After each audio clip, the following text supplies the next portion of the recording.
Hey, man, we've got our friend Dan Angermaier back on the show, and Dan is representing kind of two bands this evening. The band you guys have heard on the show quite a bit, Black Angel Down, and one we've alluded to a few times, the Mayan Factor. So, Dan, welcome back to the show. Hey, what's happening, MARR Army? Thank you very much for having me back. It's certainly a pleasure to always get a chance to talk to you guys. Oh, we love it when you're on, man. So, hey, let's kind of start with Black Angel Down first. So, tell us a little bit about the new single, Kicked Out of Heaven. Yeah, it's pretty exciting. It's actually doing really well. We released it back in September, right before we did the Shindig Festival. And when we released it on like Amazon and iTunes and everything, we released a lyric video to go along with it. And just last week we actually recorded the official video for it, which is going to be released. I think it's going to be released right before we go to Texas for South by Southwest. So pretty exciting. And actually, we've done a couple small little radio campaigns for the song as well, and got some really good airplay in markets all throughout the country where we've actually charted better than like Seven Dust or Five Finger Death Punch. So that's pretty exciting. So yeah, man, that's good. That's good news. Now, can you leak a little bit about the video? I mean, I don't want you to give it all away. Can you just kind of give us maybe a little bit of a hint about what we might see in the video? I know that the idea was to think of like an Alice in Wonderland type of scenario. I know we're working with a guy named Alvin who pretty much is the director of all of our videos, and he's got a really cool, twisted eye and perspective of things. So it's going to be pretty crazy. I know the video shoot we did last Friday night was pretty insane. I can tell you that it's a hallway. Part of it takes place in a very long, narrow hallway. And just think like Alice in Wonderland, very twisted like that. Now, with Black Angel Down, does Nokia write the lyrics, or is that a collaborative effort with your band? Nokia writes the lyrics. We'll come up with the music. Various different ways we come up with the music. Sometimes we just jam. Sometimes, Kevin or somebody will come in with a riff, and we'll kind of put the formula together, and then Nokia will come in and write the lyrics. But it's just like everybody else. There's no set formula. Sometimes, Nokia might have the song already together, and he comes in, and it's just a matter of us taking it and forming it into a song. So, but he's definitely so when he brings those lyrics to the group there, is there ever a discussion about what it's about? Like, do you ever sit down and talk about what the songs are about, or does he kind of let you try to figure it out? Like, how does it work because you're in the same band? I probably, you hear the lyrics and you just ask him where he's coming from. I know the thing about Kicked Out of Heaven is, you can assume that it's about a girl, but it might not necessarily be about a girl. It could be about the music industry, to be completely honest with you. He likes to set it up that it can appeal to anybody at any very moment. You know how a song can have a different effect on me, how it has on you. So it's, just kind of that approach. It's not what you think it is, but it can be what you think it is, if that makes sense. Yeah, it makes perfect sense. It is funny when I hear once in a while, I always kind of wonder about religious references too, because Nokia is kind of, from what I've heard, I've not heard him sing, but he can do some pretty cool gospel singing is what I've heard. Yeah, he's an amazing talent. And I've been lucky enough to, I've been working with him for probably 15 years, believe it or not. And I'm lucky enough to call him a friend and learn. I mean, he is a jack of all trades. And actually, the name Nokia is an acronym. Now, obviously that's not his real name. The name Nokia is an acronym for Nasty on the Key in octave, because, he's an amazing piano player, keyboard player. And so I didn't know that. Yeah, he's a really very talented person. So, do you guys have any, I know you just mentioned South by Southwest. Before we go on to Mind Factor, does Black Angel Down have some live shows coming up in the area? Yeah, we actually, something rare for us, because we usually don't do this much anymore. We have 2 back-to-back shows in Baltimore. February 19th, we're doing the big Frozen Harbor Festival down at Power Plant Live. We're playing at Lucky's Tavern on February 19th. We did it last year, and it was insane. It was a blast. And there's bands from all over the country that come in and are doing this. So One Coast Production puts on this amazing festival down there. And it's actually, I think it's Friday, like the 19th and 20th. We're playing the 19th. So if anybody's looking for something to do in 2 weeks, I would definitely highly recommend to go down there and, see us, but also check out all the other cool bands. And then something that's really exciting for us that we're going to do is March 4th. We are back at Ram's Head Live, and we're part of the Click and 51 Peg reunion.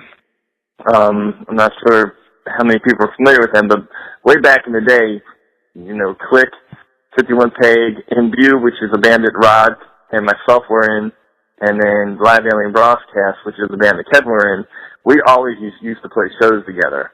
And we would play the Record Theater, we would play Fletcher's, we would play, wherever we could, and those shows would always sell out. So we're kind of excited to go ahead and do this reunion with those guys. And fortunately we can do it as Black Angel Down, so which is even more of an added bonus because we're still kicking it and doing it. So pretty excited. So let's move on to your other project and talk about that for a minute, because I mentioned I want to hear about both of them. So update our folks on what's going on with the band that a lot of folks will have heard of called the Mayan Factor. So what's new with the Mayan Factor?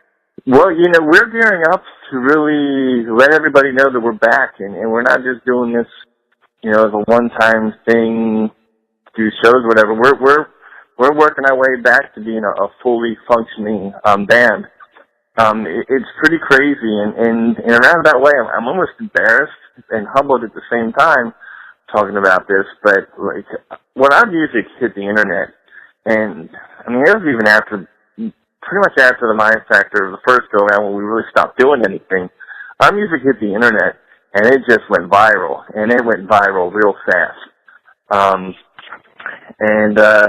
You go on, like, pages like Last.fm, and all these different web pages that are set up by fans, and you just read all the comments about how our music has changed their lives. People in Helsinki, in Holland, in all over Europe or whatever, they're getting our lyrics tattooed on their body parts because certain songs have such incredible meaning to them that they're very passionate about it.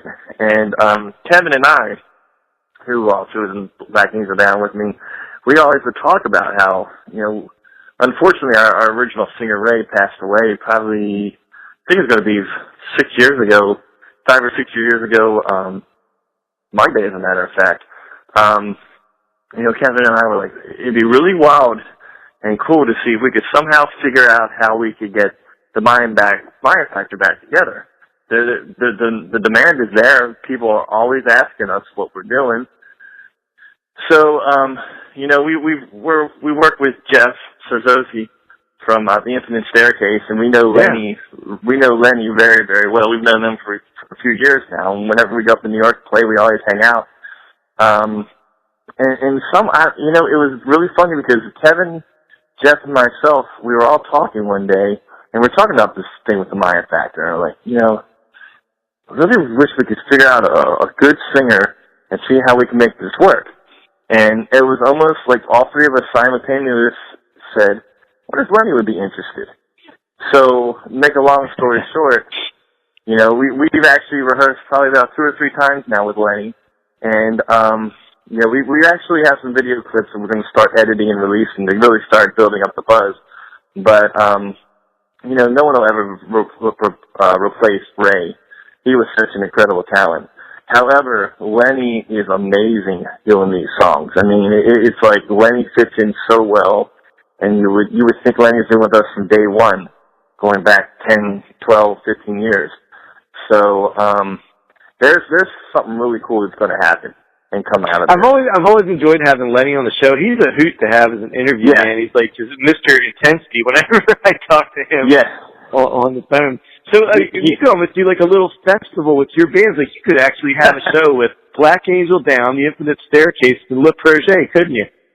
Yeah, we actually talked about doing that. And, one of the things we're trying to figure out is, and again, this is crazy. Like a few weeks ago, I got this message from this journalist out of Mexico City, and she just was starting to ask me questions about the MARR factor.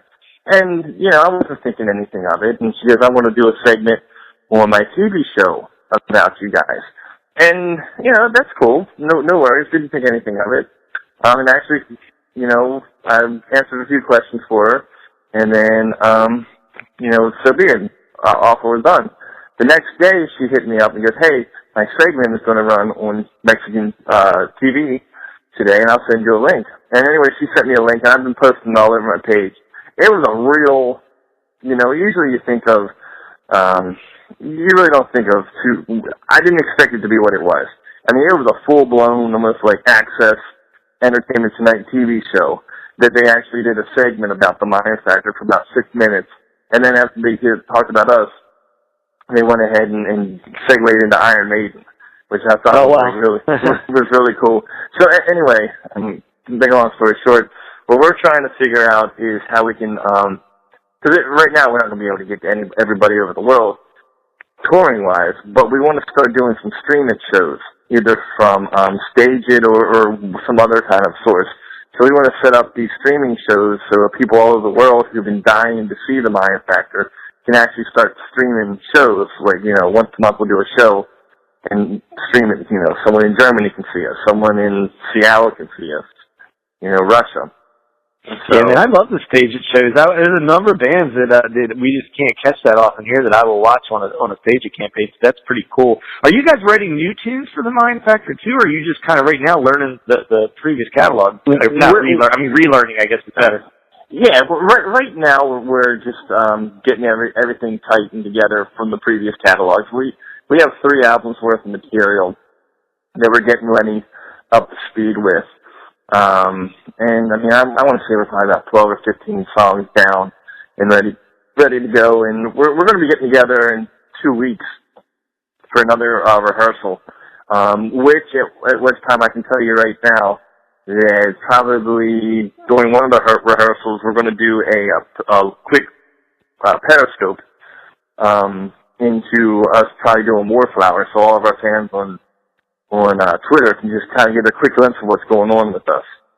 So, but I would venture to say eventually, and I'm certainly not going to put a timetable on it, but I would venture to say that at some point, yes, we will be getting some new material for the MARR factor with Lenny singing.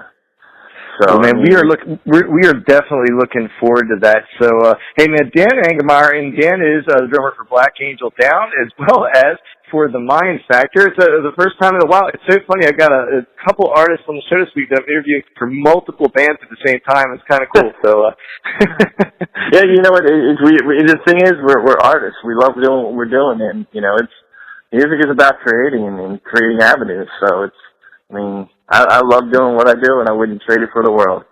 Yeah, man, we're bringing another drummer you may know, Johnny D from Philadelphia, on the show this week, and I don't know how many bands Johnny's in now. He's a drummer of Britney Fox and Doro and Headbangers Ball, and my goodness, every time I turn around. So, you drummers, awesome. Man, you got to do that. Yeah, that's awesome.